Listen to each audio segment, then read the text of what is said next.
2, 1. Alright, a very good morning to all of you. So today, for all the students we meet again in the Masa Avenue International College of Bhd. And as for today, School of Business and Accountancy brought to you another interesting topic. And together with me today, we bring another special guest speaker, which is, we will talk about another topic that will open our eyes regarding the evolutions of the marketing strategy. So before we start, I would like to welcome to Ms. Kayatthri from Compass Mind Asia Bhd. Hello, Ms. Kayatthri, how are you today? Hi, I'm very good. Thank you for having me here. Thank you very much also for your participation as for our open day today. And I'm Sarah from the School of Business and Accountancy. And today we would like to discuss and talk about the topic from traditional to digital, the evolutions of the marketing strategy. And which is, I believe that whatever you are, what kind of industry you are in now and what are courses you are taking now, I believe that people eager to know the evolutions of the marketing strategy because we are moving from the traditional marketing to the digital marketing. So a brief introduction regarding Ms. Kayatthri. She's involved in digital marketing, especially in social media marketing, to delivering creative learning programs since 2011. And Ms. Kayatthri also worked with multicultural groups in Malaysia, Thailand and Singapore for many years. And she has years of working experience in the marketing department of corporate companies and hands-on management of digital marketing, direct marketing and advertising campaign at corporate level. And besides that, she's also running a social media agencies that provide social marketing services, media ads, and also she's actively working with corporate clients to maintain their social media handles with her team of capable young talents. Alright, so without further ado, as we know, Ms. Kayatthri, since we are facing this kind of pandemic, and then now we are in the phase of endemic, people start to open their eyes, start to move, and we can see that before the pandemic, they are moving from the brick and mortar to the fully virtual and digital marketing. So the first question that I want to ask you is that, in your opinion, how has marketing strategy evolved digitally? Very good question, Ms. Sarah. Thank you very much for that. Hello, everyone. It's a pleasure to meet all of you here. All right. Coming back to the question, how have digital or marketing actually evolved, right? So we need to go back down the memory lane, okay? I'm sure like a lot of you here look like very young. I got a question for you. When we talk about search engine, what's the first thing that comes to your mind? You want to search something on the internet, where do you go? Google, yes, that's search engine, alright? So I'm sure all of you know search engine as Google. If you want to find some information, it's always been Google, right? But do you know Google is not the first search engine? Back in 1990s, beginning of 1990s, how many of you already born in 1990s? Belum lagi. Okay. Yeah, 2000s. Okay. In 1990s, that's our era, right? So we consider right? We kind of like that is the time where internet revolution is. Alright? The first search engine in the world, its name is Archie. It's not Google, not Bing, not DuckDuckGo. Have you heard about DuckDuckGo? No. I'll explain later. So the first we call it web 1.0, okay? Happened in 1990s. That is the birth of internet. Right? So what happened, that search engine is like one-way communication. You want an answer for a question, it just gives you the answer for your question. You cannot share that, you cannot interact with that. So that's web 1.0. Then what happened? Slowly, web 2.0 came. So this is where Yahoo search engine came. Still not Google, not yet. Yahoo search engine came. And then you have things like Hotstar, all this stuff. Probably you all don't know, but it's just some information for you. And this is where websites started coming out also. So this is the revolution, this is the evolution, alright? Website came, and those days what people do with the websites, they stuff with keywords. They stuff keywords so that their website come in the first page of search engine, alright? And then do a lot of tagging, a lot of backlinking, which later when Google came, alright? Google came around 1998, around that time. Still not yet born, huh? Okay. Around 1998. So around that time, Google started penalizing. What do you mean by penalizing? They start going against people who use too much of keywords, backlinking and tagging and stuff like that. So that's not right actually. So what happened is Google came out with Google algorithm. Alright? So Google algorithm started to make sure only good websites come to your search engine results page. We call it SERP. Alright? So that is the evolution. So if you see, it all started with internet, and then we go into search engine, then came all the social media platforms. What are the social media platforms that you guys can remember? Anyone? What is the first social media platform that comes to your mind? Instagram, Facebook. So do you think Facebook is the first social media platform? Friendster. So even before Friendster, there were MySpace, alright? There were MySpace, we had Friendster, we also have another one called Hi-Fi, alright? So these are all those things. Then, even before Facebook came, LinkedIn came first. LinkedIn. Have you heard about LinkedIn? Oh no, you students must be on LinkedIn. I'll come to that later, right? So LinkedIn came first in 2002, and 2005 Facebook came. So this is where the game changed altogether. Social media, man, you're talking about where you can just go and talk to your audience direct. And this is where it gets interesting, because you get back people talking to you again, right? Interactivity, it happens then. Then once it happened, once social media came, another revolution happened. Anyone can guess? Anyone can guess? Smartphone, yeah, another revolution, smartphone. So we are at the era of smartphone now.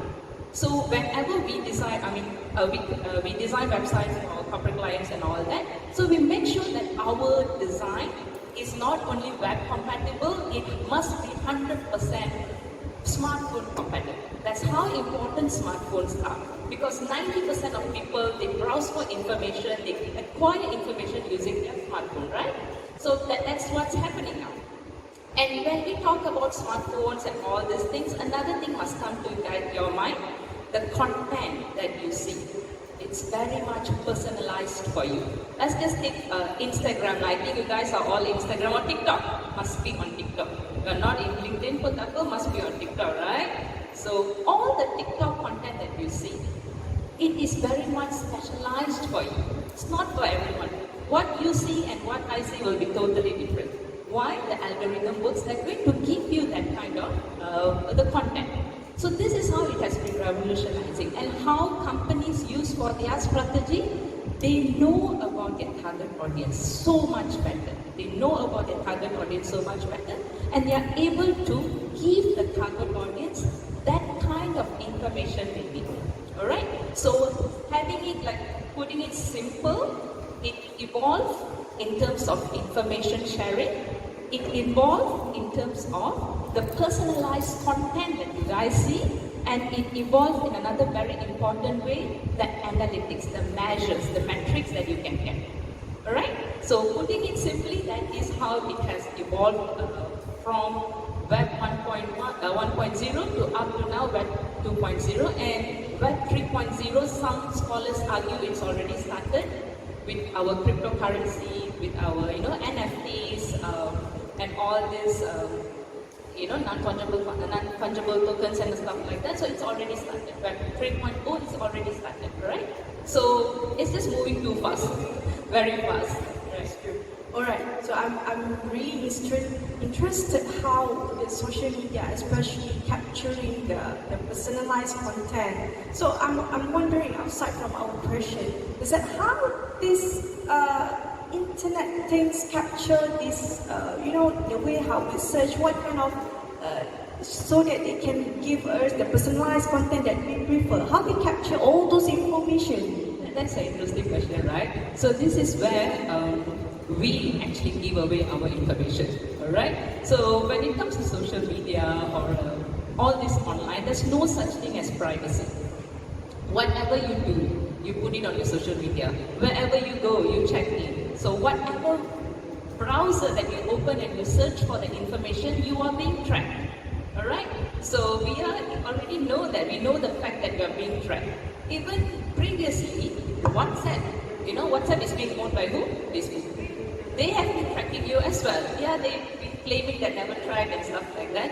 But have you guys ever had this situation where you talk about something in your WhatsApp, the next thing when you go to a website or what, you see the same ads coming?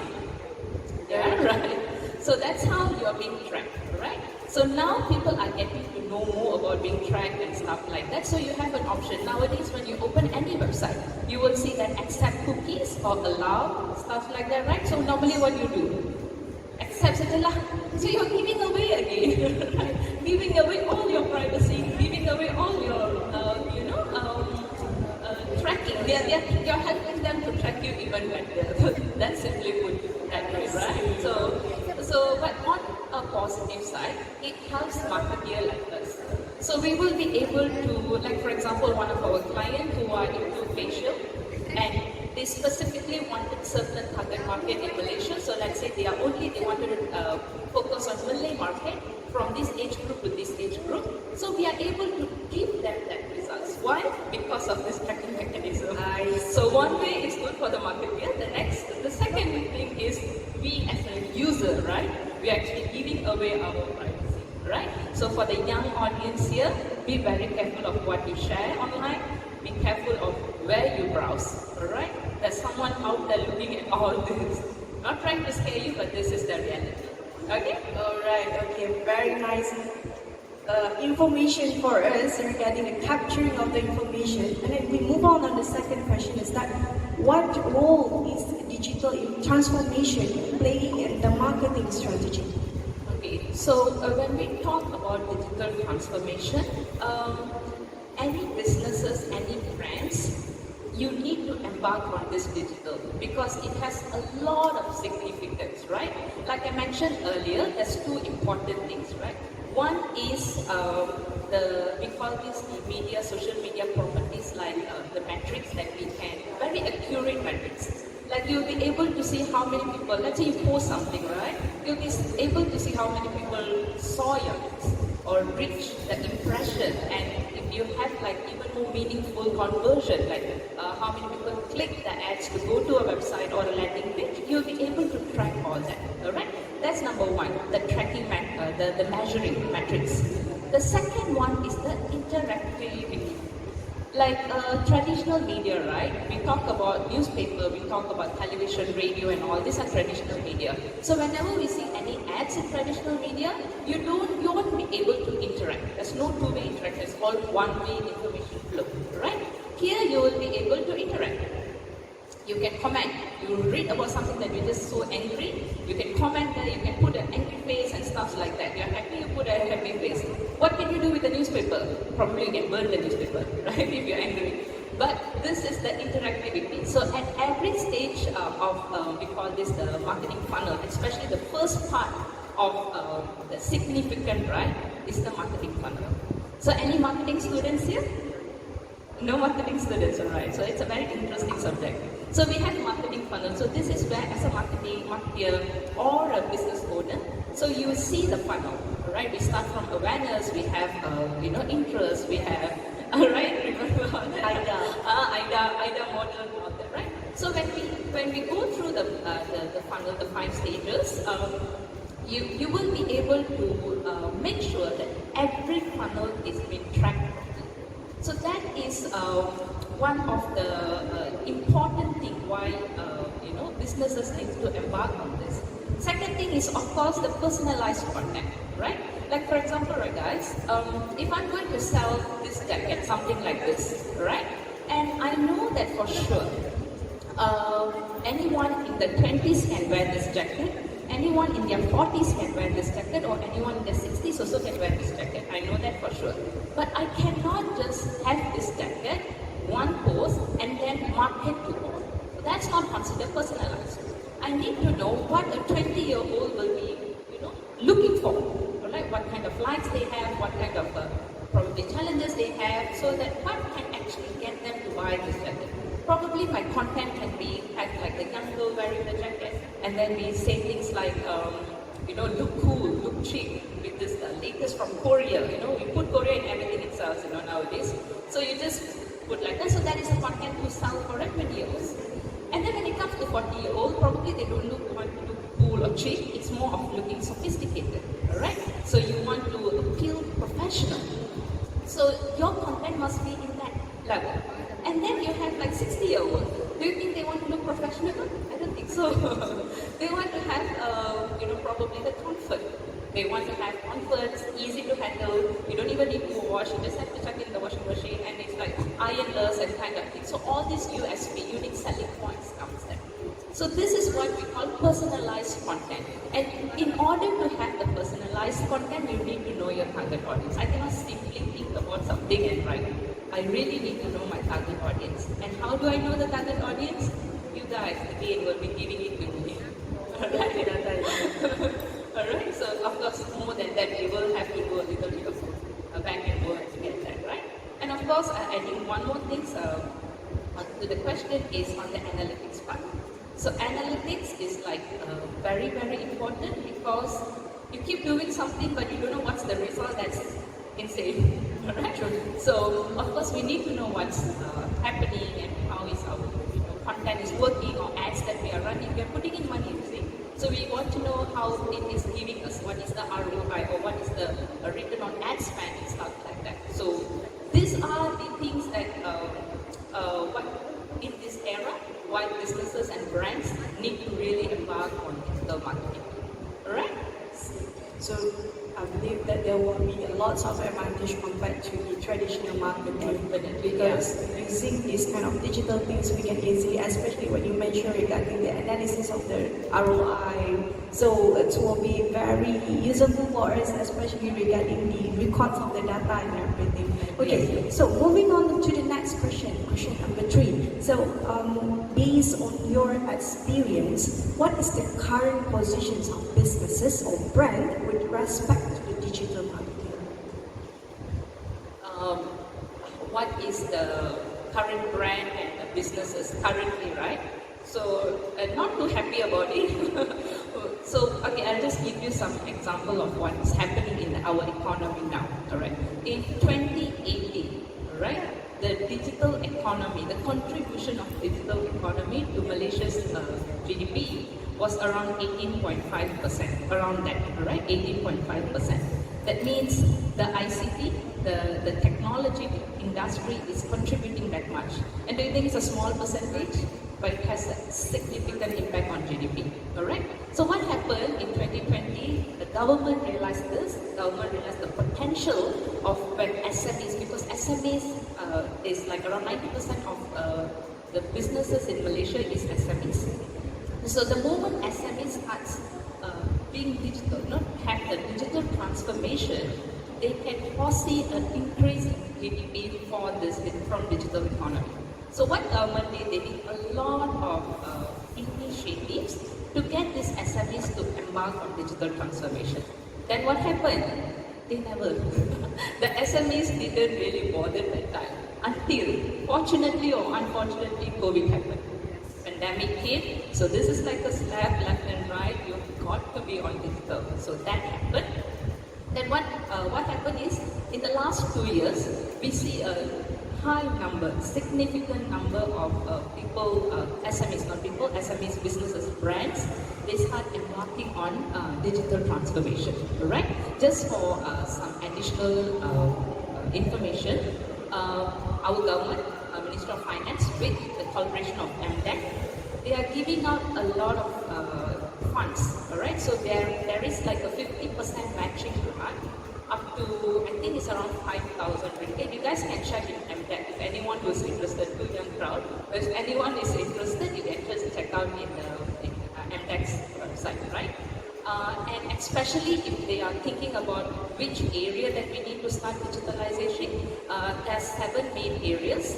The number 1 is digital marketing and sales, and then you have HR, payroll, and then you have e-commerce, alright, and then you have remote working, alright, and then e-post, e-point of sale system, and ERP, finance tax, and all this. So there are 7 main areas, alright? You guys can get this. So companies, they can go into each one of this, and they can, try to digitalize. So what is digitalization? What is digital transformation? If you guys are thinking, it's basically you have some processes in your company, right? In organization that you guys are going to work in the future.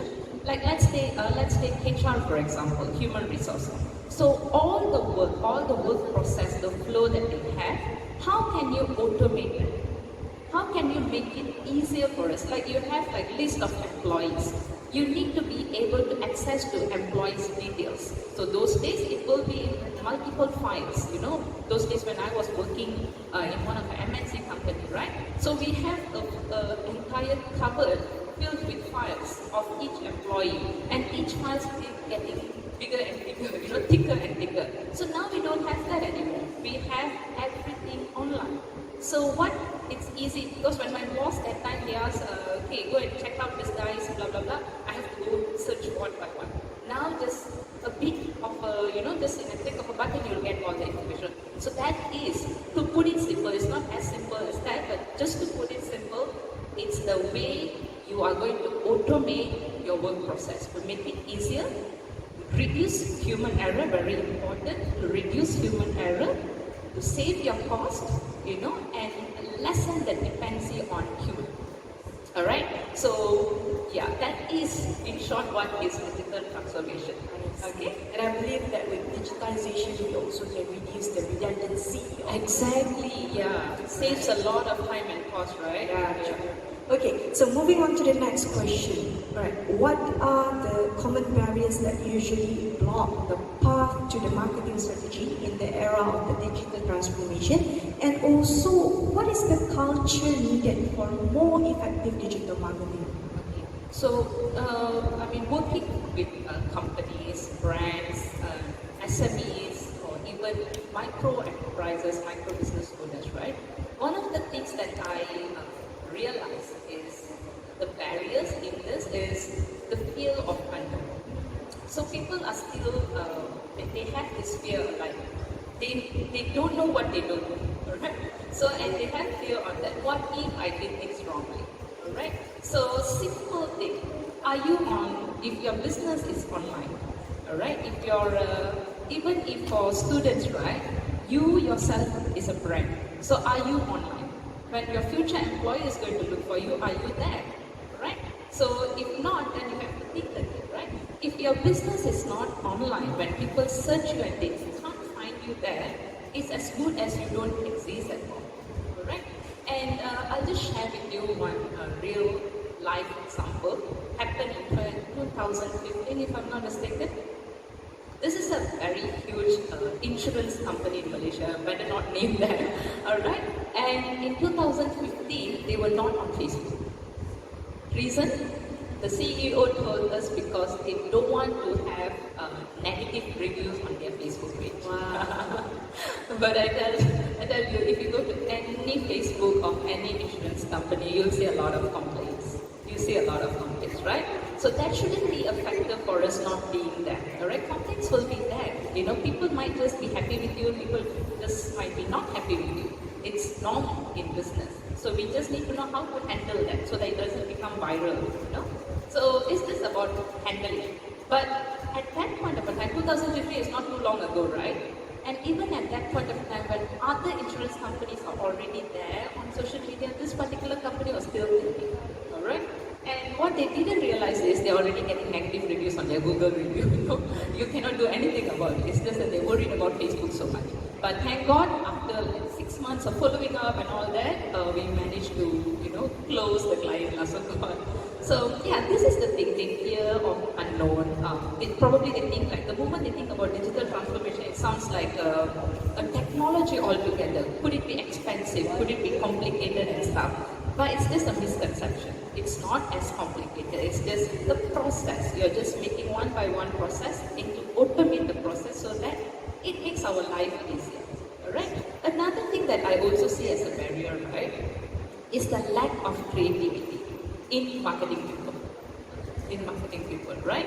So why? Because you see now you have a lot of competition. A lot of people, we are competing among a lot of people. Like Miss Sarah could be my target audience, but you can also be a target audience for 100 other competitors, right? So we are targeting you. So in order to grab your attention, and nowadays our attention span is so short. You're on social media and just how fast do you scroll? I don't know, like millisecond like that, you know, you guys scroll so fast. So the attention span is so less. So we need to be like really creative to catch that attention of our target audience. So only a very, very creative marketing idea, campaigns can actually achieve that. Alright? So that is also what I see as a barrier now. Right, yeah. So the second question was culture needed for more effective digital marketing. Okay, simple. Digital marketing is a very, very evolving industry. Alright? What we learn today might just change in next 1 month. Yeah. Right, definitely. Like I've done a program with a VAC, like when pandemic, right? So it was another college. So one of the programs started in 2020 September, alright, and the program continued up to this year, January, right? What I taught in 2020 December and what I taught in 2022 January, a lot of difference. We're still talking about social media marketing, alright? We're still talking about running ads on Facebook and Instagram and TikTok and stuff like that, creating content and stuff, but there's a lot of difference. So the thing here is, the culture that you need to have is continual learning. Don't think it's already enough, never enough. It's an ever-evolving industry. We need to keep on updating ourselves. So that is one culture. And second culture is, don't shock theory. You guys understand what shock theory is? Okay, don't understand. Don't think that whatever you have already done is the best. Alright? That is not, alright? So you shouldn't have the shock scenery mentality at all, right? You always need to make sure that there will be definitely better things. So I tell you something, right? My team, we create content for our clients and all that. So the moment we create like nice images, designs and stuff, and then we run ads and all. So we will monitor it for around 7 days first to see how the ads is performing.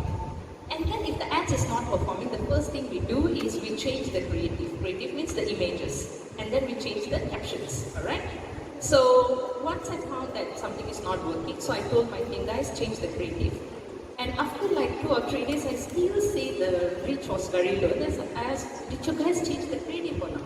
And they were like, Miss Kay, no. I said, why? Because we just feel like the creative is good. Can we do any other thing? So this is like shocks me, you know. You feel like the creative is good, but the audience doesn't feel so, alright? We always change the creative first, and then we go to the caption, and then we look into our target audience. So this is how we do, right? So never think that what we have done is correct. It's just like how companies, right? We shouldn't sell our product. We shouldn't put our, this is normally I tell my student, in your business, your product is not the main character. In your business, your main character is your customer. Your products will be a sub-character that's going to help your customer to achieve whatever goals that they have in life. Like for example, MAIC is a product, right? Right, but MAIC is not going to say that we have the best program, blah, blah, blah, blah. It's going to put the students, potential prospective students and the parents, they're going to target them also, right? Yeah. And then you're going to paint a picture of how a course, like for example, diploma in IT is going to help your children or the child itself to have a better future in life. So you are actually painting them, you're putting them first. Rather than saying, I have the best course in the world, you're putting them first. So this is where the mentality has to change, and this kind of culture needs to be adopted. I see. Very nice. I think I've learned a lot by this answer. I learned a lot regarding this, how we want to target our customers and everything. So I believe that maybe this info will be useful for my business actually, because I'm planning to have kind of a hospitality business, opening the chalet and everything. But frankly speaking, I'm still afraid of using this kind of FB ads and everything. Alright, so then last question before we end our session, and not last, but then the second last question is that do you think that this traditional marketing method will be phased out because of this transformation, and is that traditional marketing will still be relevant?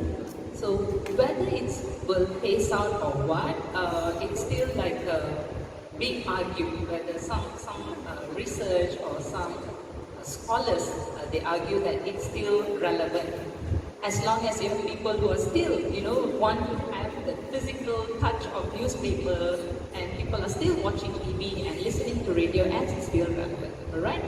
But there are also chances that the relevancy must just reduce in the future. Alright? It will be like a bit selfish to say that digital is the best. For some people, they still prefer to have the traditional, right? So for this group, we still need to cater. Now the information will just, they need to get the information also, right? So regardless of how is the medium, so it won't phase out that soon, not yet. So yeah, still have time. Okay. So alright, before we end our session today, would mind sharing with the youngsters here and also the audience factor on the pathway to channel their interest in the digital marketing industry, and is this an attractive industry for the Gen Zs? If you ask me, I'm a Gen Y, right? Yeah, me Not too. millennial, right? Okay, so the new generation, frankly speaking, it is very much to do with your personality as well. So if you guys are into, you're a creative person. Creative, I'm not talking about just creative in writing, creative in designing, but overall you're a very creative person, and then you like to take up challenges. Right? Challenges in the sense of when you talk about marketing or digital marketing, the technology, as I say, it evolves very, very fast, right? So you guys need to see whether it will be something exciting for you or not, to learn new stuff every day, to solve your client's problem every day. I'm talking real life here. Even while we are talking, I'm getting messages from my clients. Say, I'm not getting leads, I'm not doing that. So these are challenges, right? So are you guys willing to take up these challenges? It's very much to your creativity also, right? Your personality. So if your answer to this question is yes, then digital marketing is a very, very exciting field to be in, really. You can look into working as a social media manager, you can look into working as Google Ads manager, content creator, designer, digital designs. So there's so many pathways for in digital marketing, alright? Or you can also be like me, have your own social media agency and service clients. So that's your own business, like you're running your own business, right? That's one thing. And if you guys, I'm a little bit sad that you guys are not on LinkedIn, right? None of you on LinkedIn. Satu orang pun. But then, as for my mentees, I advise them to create one LinkedIn account. Okay, so why I'm telling you this, right? LinkedIn actually came out with a report for 2021, or the recent report also. You guys can just check the top jobs in the market in Malaysia also, correct? Anything to do with digital content creation, digital marketing, running analytics, SEO, SEM, all these things are at the top end. Alright? And LinkedIn, guys, that's the additional information for the children, right? So when you graduate, you will be looking for a job. Alright? So when you are in an interview, you are going to sell yourself to your boss. So basically, you are going to create a brand to your boss. Alright? So when you want to create a brand, that means the boss, the moment he sees your resume, he must say, okay, this person is a very outspoken person. They see that from you. And there's so many other attributes probably you have in your resume, right? But when you go there and suddenly you don't want to speak, you're shy and all that, it contradicts, correct? So what you're doing there is you have a brand but you're not able to sell it. In LinkedIn, you're actually building this brand. So that your employer in the future will be able to see you. Create a LinkedIn profile. Sell yourself on LinkedIn. Whatever that you guys are doing, what you are good in, talk about it on LinkedIn.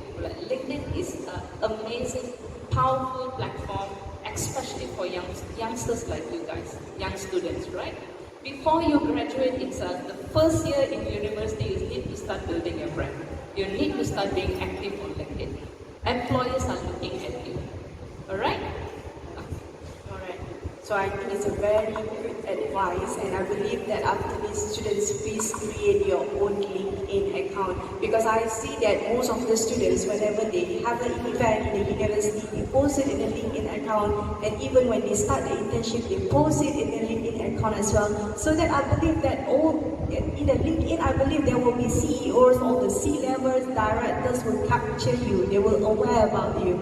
Alright, so I think we have come to the end of our session today. So it was a very interesting topic to discuss, and Ms. Kayatthri, I believe that later maybe we will invite you for another interesting topic regarding this digital marketing, because I believe that today is a very good session. And to all the participants, academicians and the staff and IC staff, thank you for joining and listening to us today with our special guest. And thank you, Ms. Kayatthri, for your time, and we appreciate your commitment as well to share with us with this interesting topic. So to the viewers out there, if you want to know more about Masa Avenue International College, feel free to browse to our website www.mic.edu.my, and you can drop the message and we will get our experts if you want to get to know more about our program as School of Business and Accountancy, and we also have a School of Creative Media and Technology and also School of Beauty and Aesthetic. So for that, we end our session today. Thank you, stay safe and stay healthy. Bye-bye.